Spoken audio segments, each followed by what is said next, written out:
Welcome to the deep dive.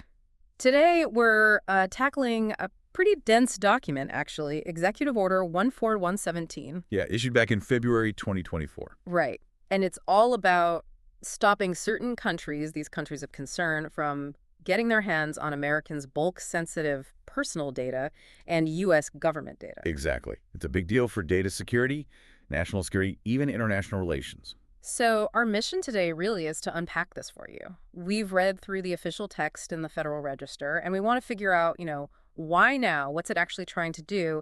And what are the potential ripple effects? Well, the core concern, and the order is very clear on this, is that certain countries are actively trying to access this data. And not for good reasons, I assume? Definitely not. We're talking espionage, influence campaigns, even fueling their own AI development in ways that could be detrimental to U.S. interests. Okay, so there's a sense of urgency here. Is this a totally new thing, or does it connect to previous actions? Good question. Yeah. It actually builds on a national emergency that was declared back in 2019 with Executive Order 13873. Ah, right, but the tech supply chains here. Precisely.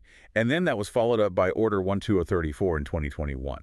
So this new order, 13117, it sort of expands that emergency footing. Expands it how? What's the specific threat they're emphasizing now? It really zeroes in on the threat coming from outside the U.S., calling it unusual and extraordinary.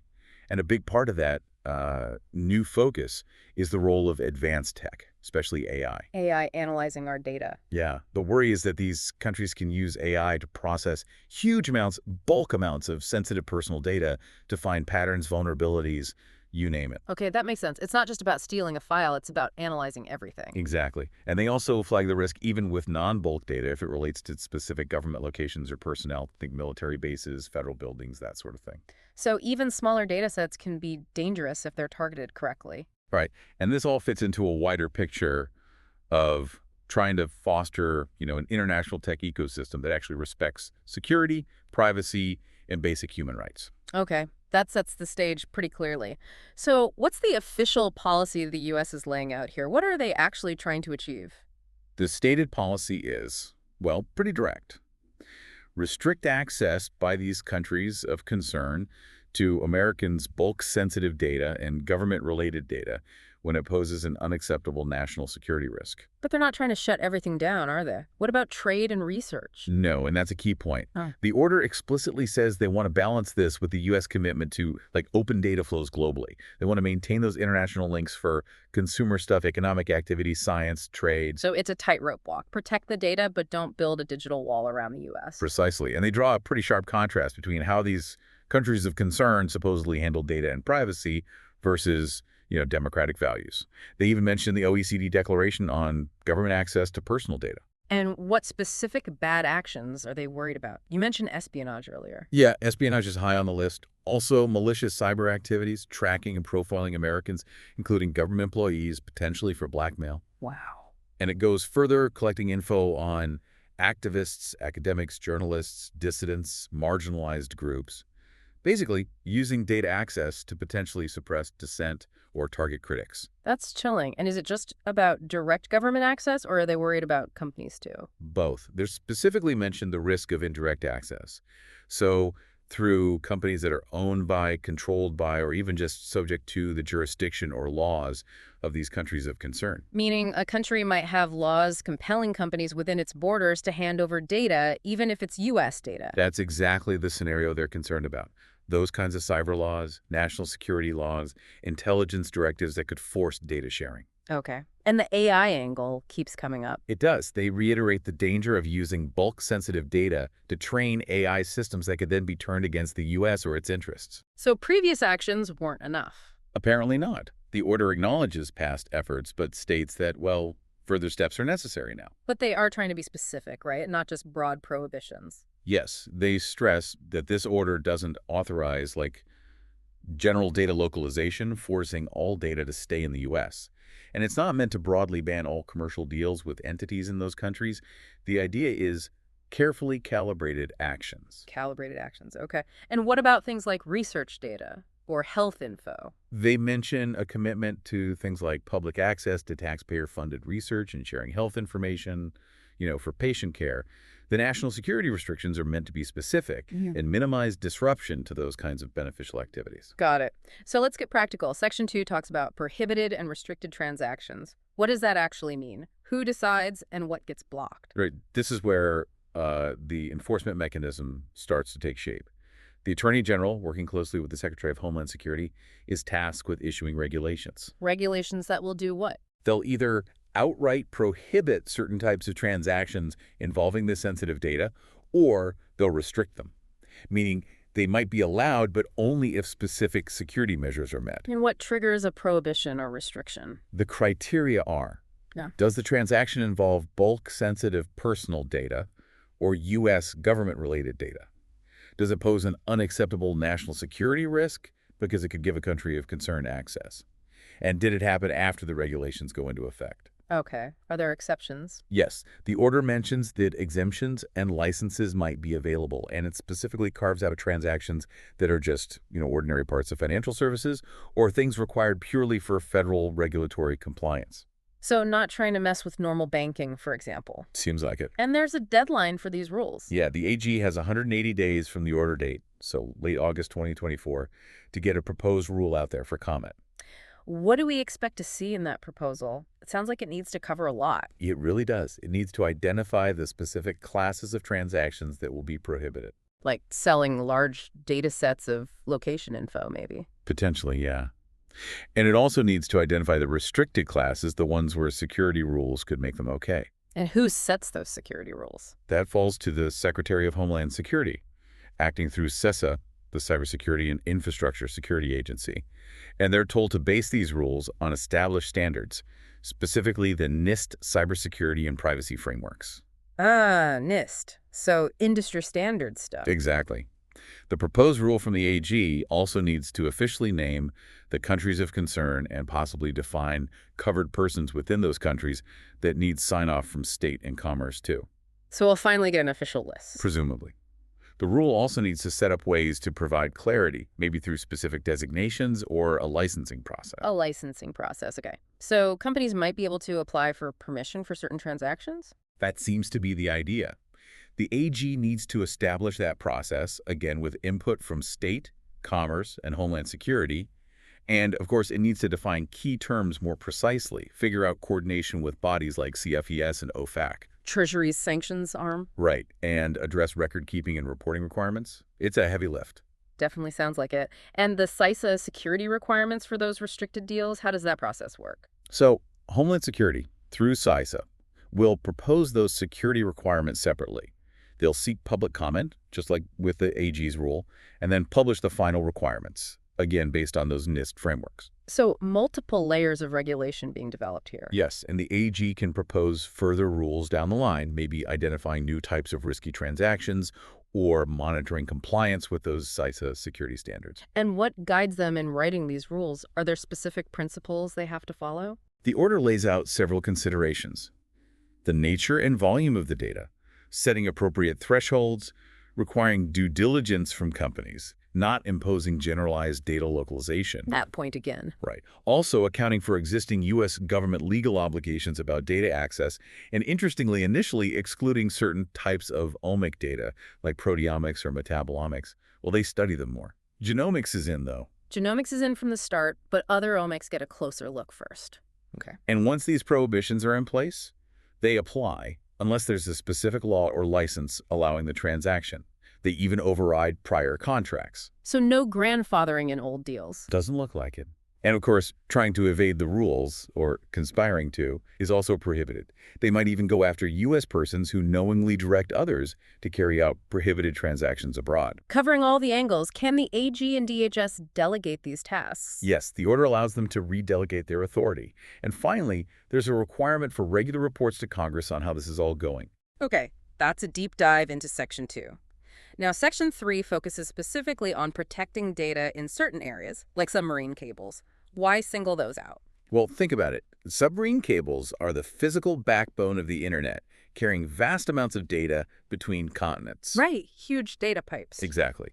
So if a country of concern or an entity linked to one owns or operates these cables, or if the cable lands in their territory, That's seen as a major potential vulnerability for data access. Makes sense. So what's the plan? The order directs the specific committee. It's called the Committee for the Assessment of Foreign Participation in the United States Telecommunications Services Sector. Kind of a mouthful. Okay, let's just call it the committee. Good idea. So the committee is told to prioritize reviewing existing licenses for these cables, issue policy guidance, and basically beef up how they address national security risks, both for new cable applications and existing ones. They might update mitigation measures they've imposed in the past. So tightening security on the actual infrastructure carrying the data. Precisely. Then the section pivots to the healthcare market. Why the focus there? Obviously, health data is sensitive, but what's the specific concern? The worry is about partnerships or other deals that give countries of concern access to bulk sensitive health data, including genomic data.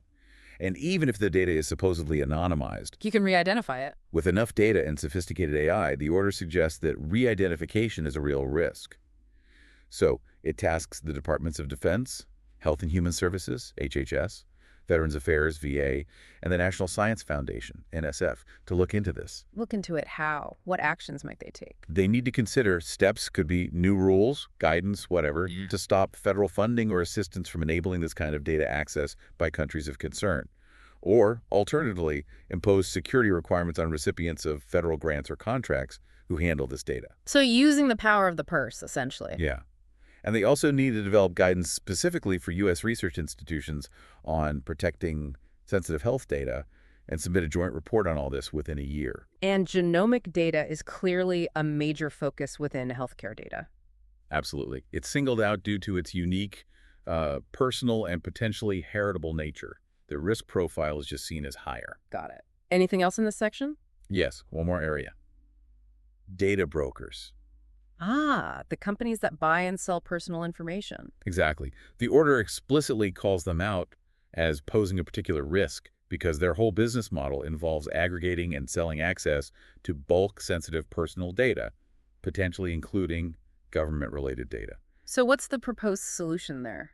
A bit softer. It says the director of the Consumer Financial Protection Bureau, CFPB, is encouraged to consider taking steps to address these risks. Encouraged to consider. Yeah, it points towards enhancing compliance with existing consumer protection laws and mentions ongoing rulemaking efforts at the CFPB. So it's nudging an existing regulator rather than creating a whole new mandate in this order. Okay, so a multi-front approach.